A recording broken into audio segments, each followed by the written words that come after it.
1960 was the year the third secret was going to be revealed. Great expectation, great anticipation of this. She has said, at the very latest, it had to be revealed by 1960. And when she was asked why 1960, she said because then it would become more clear.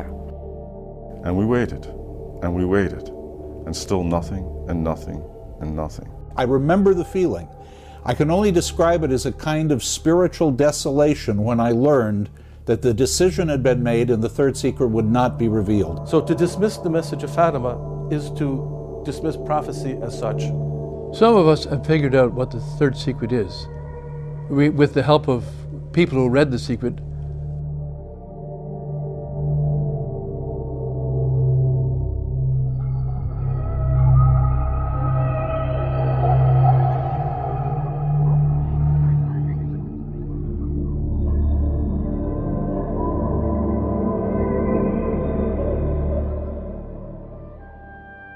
In the year 1917, on a hillside near the village of Fatima in Portugal, the Blessed Virgin Mary appeared 6 times in successive months to 3 shepherd children, Lucia de Santos and her cousins Francisco and Jacinto Marto.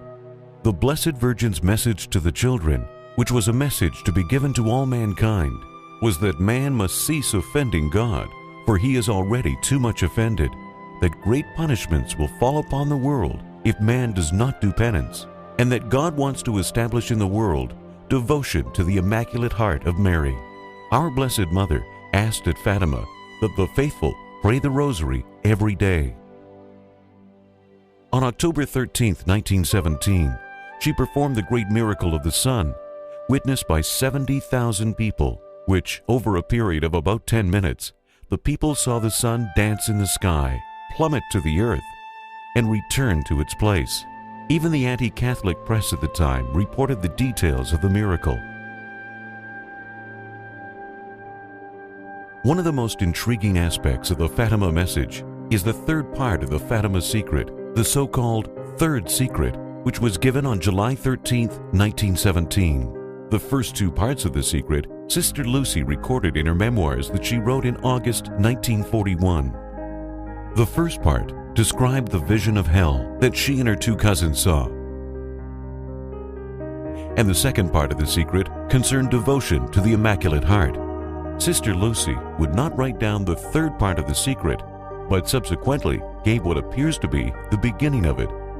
In December 1941, she wrote, "In Portugal, the dogma of the faith will always be preserved, etc." The rest of the third secret had yet to be put down on paper. In June 1943, Sister Lucy became very ill. She became so sick that by September, the Bishop of Fatima was worried that she might die. And he was concerned that she might die and not write down the secret, the third secret. And so he went to her and suggested to her that she write it down so that the secret would be not published at this time, but at least it would be there for the record. Now, Sister Lucy became quite concerned. She felt this was a tremendous responsibility. You see, the bishop had only suggested, and the bishop was not taking responsibility. If she thought it was a good idea, is how he put it, something like that. And so Sister Lucy thought about it and told the bishop, if you give me an order, if you give me a formal written order to write it down, I will obey. But I cannot do this on my own. I cannot take this initiative by myself. So the bishop thought about it for a month and he prayed about it. And so in October, he in fact wrote the formal command to tell her to write down the third part of the secret, or as is known, the third secret. Sister Lucy, as soon as she got the order, immediately set about to obey. And she tried for all of October, the rest of the month, all November, and all December to write down the secret. She could not bring herself to put pen to paper to write down the third part of the secret. Finally, on the 2nd of January 1944, in the chapel in Tui, Our Lady appeared to her and told her that indeed it was the will of God that she write down the secret. So Sister Lucy wrote down the secret, and by January the 9th, she wrote to the Bishop of Fatima that I have now completed the task you set out for me to do.